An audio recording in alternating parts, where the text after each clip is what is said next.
of the accused assassin, his rooftop leap. Then Tyler Robinson allegedly ran across this grassy area, through this parking lot, and into this wooded area. Tyler Robinson. What we've learned about the alleged shooter, his fascination with weapons. And the meaning of those etchings on the bullets. Is it a song of resistance? Bella Ciao, Bella Ciao, Ciao Ciao. Bella Ciao, Ciao, Ciao. And Civil War surge. Internet searches skyrocketing following the death of Charlie Kirk. And who's really behind the nationwide campus swatting epidemic? Lockdown. Take cover immediately. Then, somebody was watching their every move. But how? While she was working, he was watching. Who is it? Who could it be? Is he watching? Wait till you see who it was. This is the police department. All occupants exit the house. Then, Tarzan uproar. How wrestling with a crocodile is getting him in hot water. This is what dreams are made of. Plus, the new fashion craze, dressing naked. Now, Inside Edition with Eva Pilgrim. Hello, and thanks for joining us. Turned in by his own father. It took 33 hours after Charlie Kirk was shot to have a suspect in custody.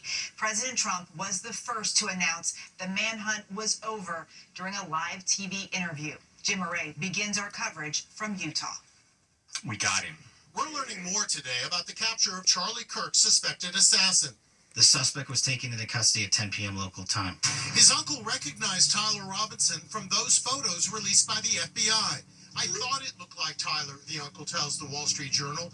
He says he showed the photos to Robinson's father, who responded, "My day just went to blank." Robinson's father turned him in, accompanied by a youth minister from his church. With a high degree of certainty, we have him in custody. President Trump was the first to break the news on Fox and Friends at 8 a.m. Friday. They drove into the police headquarters, and he's there now. 2 hours later, FBI Director Kash Patel and Utah's governor confirmed the news. They say Robinson drove to Utah Valley University in his gray Dodge Challenger, arriving at 8:29 a.m. Wednesday.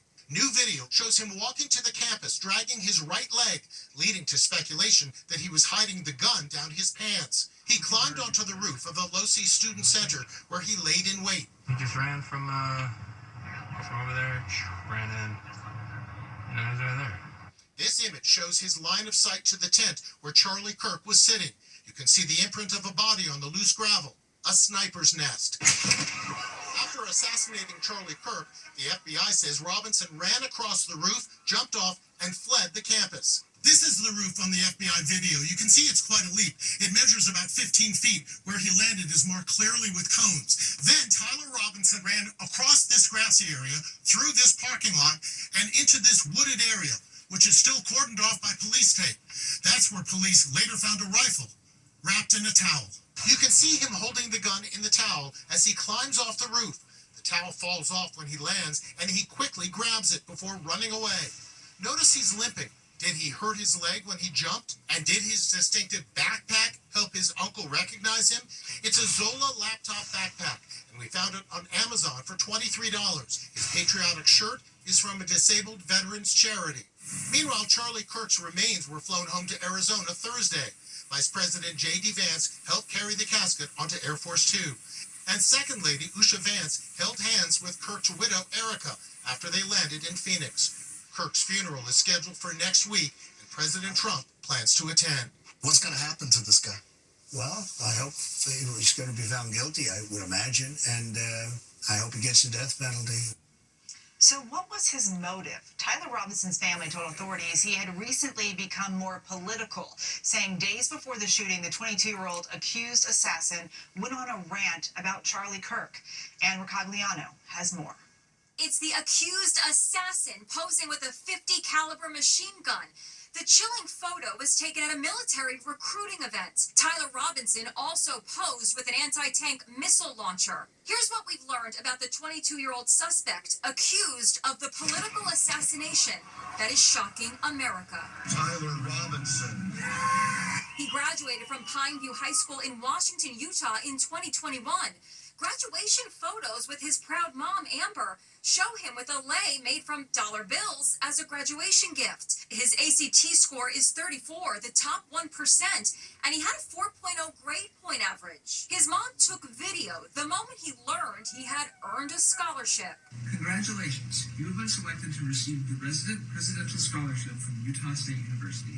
His mom posted on Facebook, his options are endless. But the family's joy was short-lived. He attended Utah State University for just one semester before dropping out. He was in the third year of an electrical apprenticeship program at Utah's Dixie Technical College. I spoke with criminologist Casey Jordan. He really just does fit the profile of somebody who falls into a rabbit hole, has a feeling of disillusionment and isolation. This kind of person is usually very immature and often at a crux in their life where they feel like nothing is turning out as they planned. The Robinsons seem like an all-American family. Tyler was raised in this $600,000 six-bedroom home with hunting trophies on the walls. Social media posts show family vacations and fishing trips. His mom works with disabled people and his father, Mark, owns a kitchen countertop business. But Utah's governor says Tyler Robinson's life took a dark turn.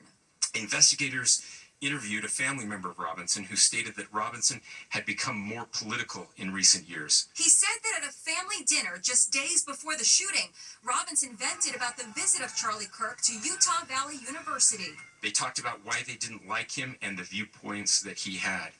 The family member also stated Kirk was full of hate and spreading hate. Investigators also revealed that Kirk's assassin left behind bullet casings with political messages. One says, "Hey fascists, catch." Another says, "Bella Ciao Ciao Ciao," a song which radical elements have adopted as an anti-fascist anthem.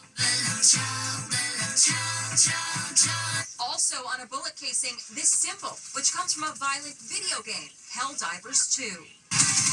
The chilling engravings on bullet casings are invoking comparisons with Luigi Mangione, who prosecutors say scrawled messages on the bullets used to kill United Healthcare CEO Brian Thompson. Like Luigi, Tyler Robinson is young and intelligent and had so much going for him before allegedly lashing out with a mindless act of violence. Something in his life was on a downward spiral, and he picked Charlie Kirk as the target for this hatred, this vitriol. The assassination of Charlie Kirk has both sides calling on people to tone down the political rhetoric in this country. Many worry feelings are so strong, a civil war is brewing. In fact, internet searches for civil war on social media are skyrocketing. Les Trent has more. Charlie Kirk's assassination is triggering something truly disturbing on social media. Calls for civil war. The term civil war went from being used 18,000 times a day before the assassination to an astonishing 129,000. Yesterday, it skyrocketed 210,000 times. People are comparing it to the 2024 dystopian movie Civil War starring Kirsten Dunst, where Americans fight against their fellow Americans on U.S. soil. What kind of American are you? Utah's Governor Spencer Cox is pinning part of the blame on foreign influences. What we're seeing is our adversaries want violence. China, we have bots from Russia, China, all over the world that are trying to instill disinformation and encourage violence. Law enforcement is reporting an uptick in violent threats against political groups and college campuses across the USA in the wake of the Charlie Kirk assassination. At UMass Boston, students flee after reports of a possible shooter. This student takes off in a car. Everyone's running? Yeah. Go. Turns out it was a hoax. At the U.S. Naval Academy in Maryland, the campus was ordered to shelter in place after online threats.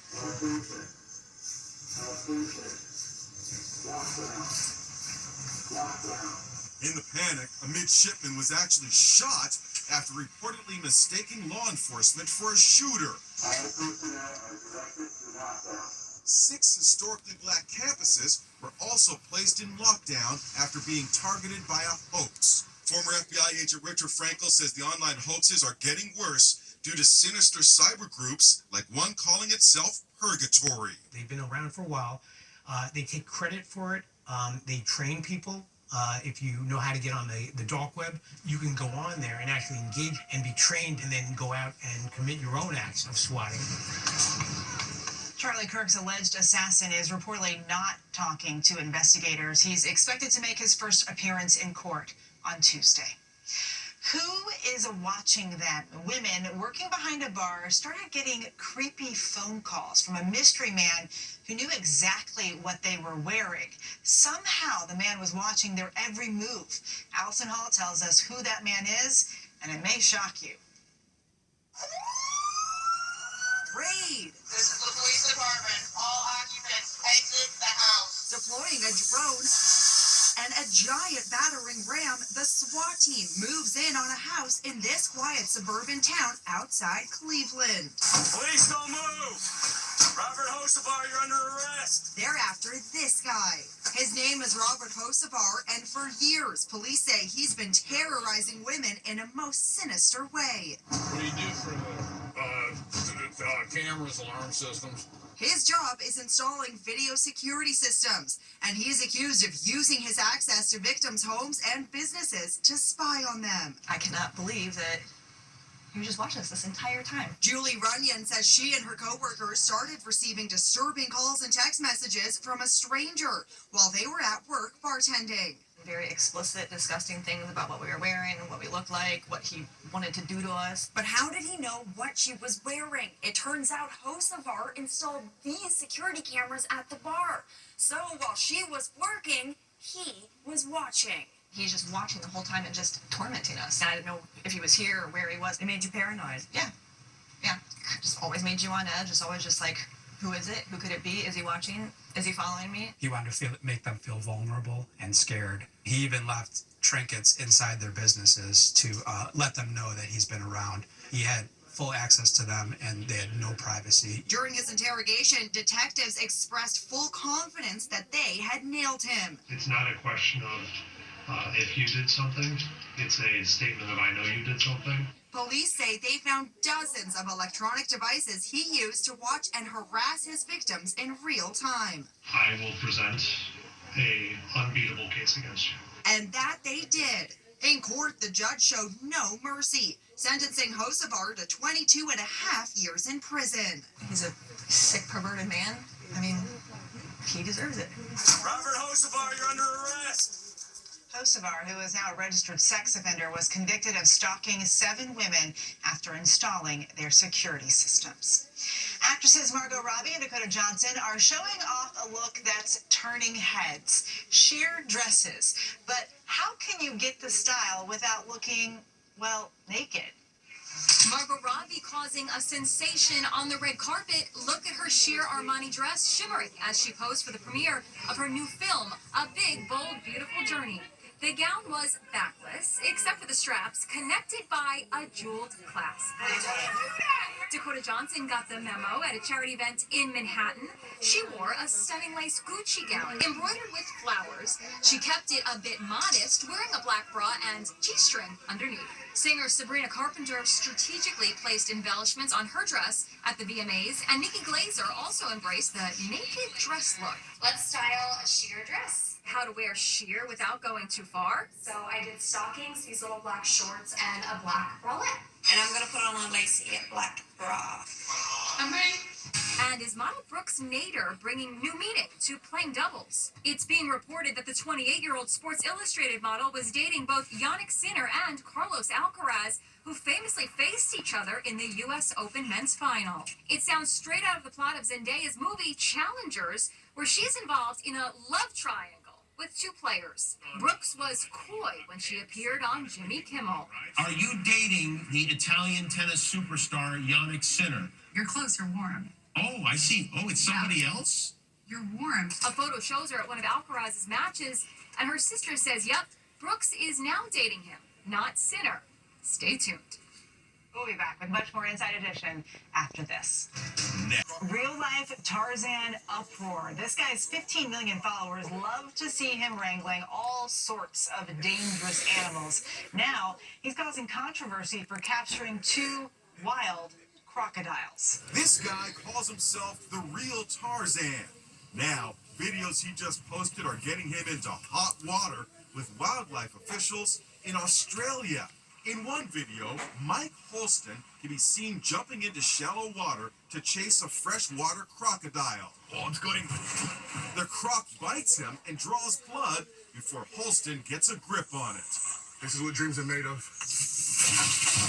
In a second video, the 31-year-old from Miami captures a saltwater crocodile.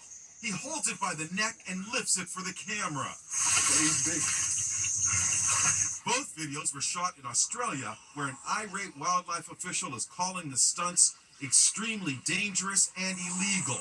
Holston says he made the videos for educational purposes and immediately released the animals. Ron McGill is Goodwill Ambassador for Zoo Miami.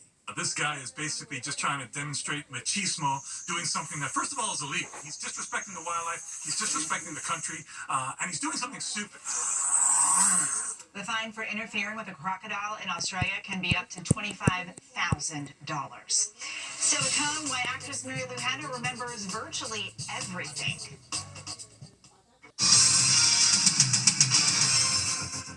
Look who's starring in a new Lifetime movie.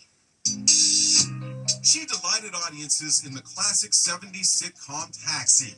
Now, Mary Lou Henner's got a new project, starring in the upcoming Lifetime nail-biter, A Husband to Die For, the Lisa Aguilar story. Based on a true story, Henner plays the grandmother of a woman violently attacked at home by an intruder wearing a gorilla mask. You're just riveted. You can't stop watching this movie once you put it on. Mary Lou's not just known for her acting talent. The 73-year-old is renowned for having an astonishing memory. It's a neurological condition known as highly superior autobiographical memory, or HSAM. It's when gifted people are able to recall in extraordinary detail everything they did on the exact days they occurred. There are only about 60 known cases worldwide, and Mary Lou's one of them. So just how remarkable is Mary Lou's ability to recall all the events of her life? We just had to find out for ourselves. Do you remember the first time you wore that? The very first time I wore it on February, let me think of the exact date, on February the 10th of February 10th, 1992 was a Monday. That's crazy. Then we went back further to May 11th, 1982. That happens to be the day yours truly turned 21. I know what I was doing on that day. That was actually the week that Taxi had been canceled. And that week, Danny DeVito was on he was the host of Saturday Night Live. And she's right. Here's the proof. That's crazy. That's incredible. The Lifetime movie, A Husband to Die For, the Lisa Aguilar story, debuts on Saturday. Coming up, a sibling magic act. Finally today, now you see him, now you don't. This little magician is about to make her brother disappear. Abracadabra, and he's gone. Or is he? Problem solved. That's one way to do it. That's Inside Edition. We'll see you next time.